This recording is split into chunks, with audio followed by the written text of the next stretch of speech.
What up mga solid subscribers, no? Okay, etong papanood na guys, wala nang patumpik-tumpik pa, no? Ito yung inaabangan ko na po nung nakaraan pa, no? Ito po yung alamat dance practice ng Luz Viminda, no? So, tara.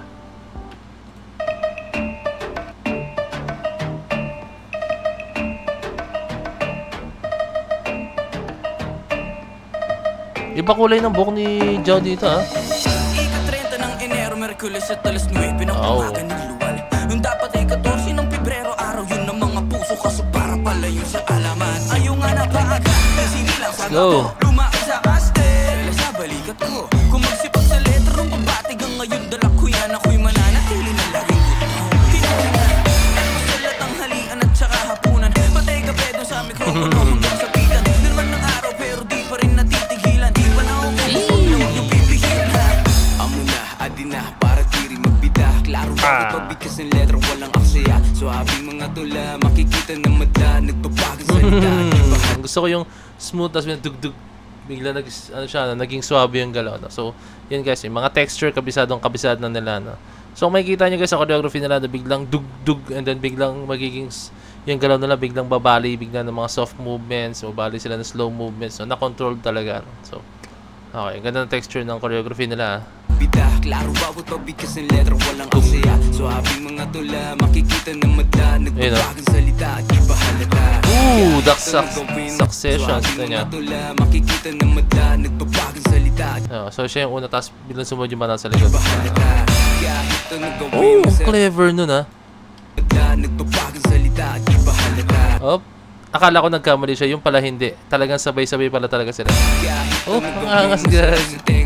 Ayan. Mga tula, makikita na mata, nagpapagang salita, di ba halata. Ang ganda. Masarap sa tenga, lalo na pag ako nakaisip ng ideya. Yung blockings.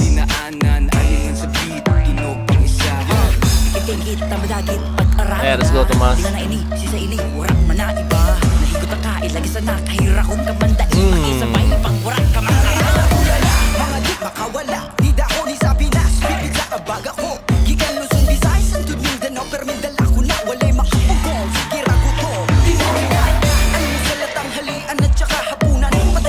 Favorite talaga na yung steps na yan.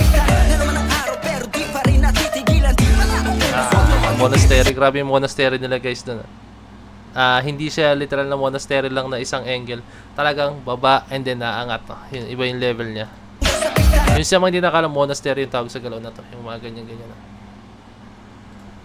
Correct me if I'm wrong lang, ha. Pagkakala mo kung monastery na.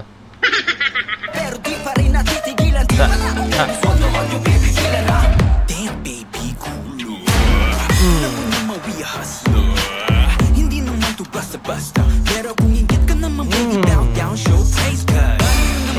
Sabi ka rin kao ang manyaman na kamitan ka pang pangkimba maghiramdaman yung yaman yung luluto ko aliri uulo niya basta. Ang likot gumalaw ni Joe pero napaka-control ng galaw niya. Sabi ka rin kao ang manyaman na kamitan ka pang pangkimba maghiramdaman yung yaman yung luluto ko aliri gumalaw pero control na ng galaw niya. Isandaan nyo guys, merong mga malilikod gumalaw na pero ang galaw-gaw tingnan wala sa level. Pero si Joe sobrang hindi, may kita mo sa kanya na effortless lang eh. Meron kasi may kita mo guys yung pilit lang yung galaw niya na pinipilit niya maging powerful move or sharp yung galaw niya na. Pero si Joe hindi eh. Talagang controlled niya yung galaw niya as in. Sino may taste, but these days parang wala man no? Tingin sa face, ano wala yung natataranta na. Kung gusto nyo ng place, idaan sa dami na mga di makawala, lumaki to sa Pinas, ipit sa balikat ko. Mula Luzon, Visayas hanggang Mindanao, katsandala ko yun, ako'y mananatili lang laging gusto. Ano salat ang halian at saka hapunan, patay ka dedo sa mikropono hanggang sa pitan. Na naman ang araw pero favorite na yung move na ito. What's that? Talk too much. Dito na talk.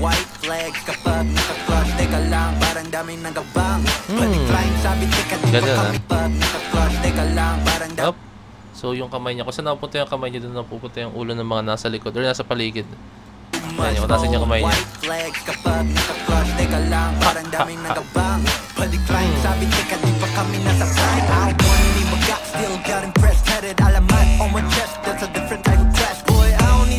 Let the silence do the rest. Again, na permita headline you can taka me. Pick up the pace, show me your face, para malaman. So it takes kasi di face, pataka me. si Joe yung sumasabog yung galaw niya, as in, yung hit, kumbaga kasi hindi nakalam tawag doon, hit.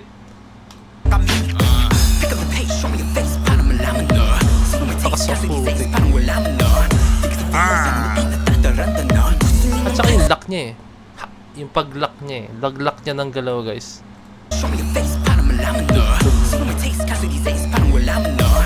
Oh, pati yung lock, grabe.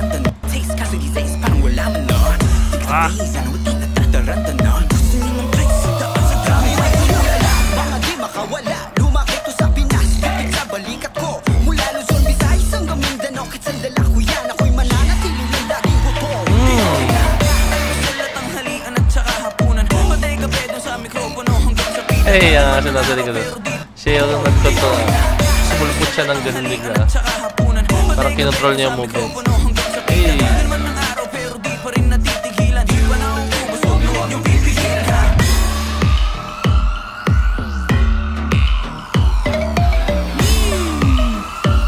Nag-arm wave siya, tapos sila nag-sequence ng ano. Ayun.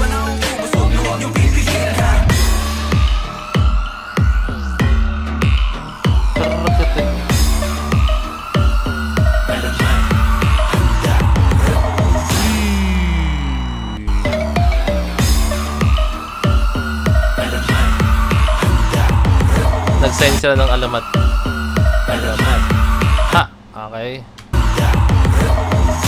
Nice. Nice! Ang ganda ng choreography na yan, as in. Sobrang ganda, as in. So, parang sarap gawin ng steps nila. Ang sarap i-bite na. So, yan. Yung ganyang klase mga choreography, guys. No? Tandaan nyo na sa choreography, hindi pwedeng laging all the time na bag. As in, rakrakan yung steps, guys. No? Kailangan may, like kung sinasabi sa inyo, kailangan may texture lagi. No? Kailangan maaral nyo yung dynamics ng sayo, guys. No? Kailangan yung umpisa, okay, sige, malakas. And then, bandang susunod is medyo bababa. And then, mid. And then, angat. And then, bandang dulong onte, baba. And then, biglang lakas ulit tayo. No? Biglang ganun. Kumbaga, bahala kayo kung paano siya lalaruin. No? Basta kailangan masatisfy nyo yung audience kung paano nyo gagawin yung choreography. No? So far, yung ginawa ng alamat dito, no? Na-master nila yun. No? Depende sa mood ng kanta yung ginawa nila. No? So, ganyan yung ginawa nila. Napaka-solid. No? And then, nakita nyo naman sa bandang dulo, no? Ito to. Balik ko. Since last part na siya, no? Tinodo na lahat ng steps. Beat, yung blockings, yung sequence, lahat, as in lahat sinalo-halo nila ron, guys, no? Transitions tayo nyo. So, yung last part na yun. Kasi last part na yun, so yung all in na.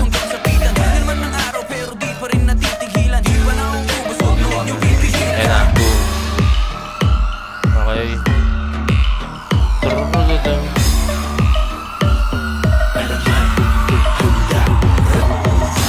Ang dami nilang ginawang elements ng guys. Puntahan na natin, okay? So dito, finifilan lang music. Medyo salo lang yung galaw nila, no? Ayan, sequence yung ginawa nila. Tapos medyo miming kasi nag-arm wave siya. Tapos sila sequence yung pagbaba nila, no? Okay? Okay, dito nag-blocking sila, no? Habang naglalakad sila, habang naglalakad sila, habang naglalakad sila is meron silang steps na ginagawa, no? Blockings. Okay, dito ang ginawa nila na medyo may elements silang ginawa. Like, ito, may sequence silang ginawa or transitions. Ibang level, habang sila naka-hold lang sila, may ginagawa. Kung bagay, iba-iba yung nangyayari.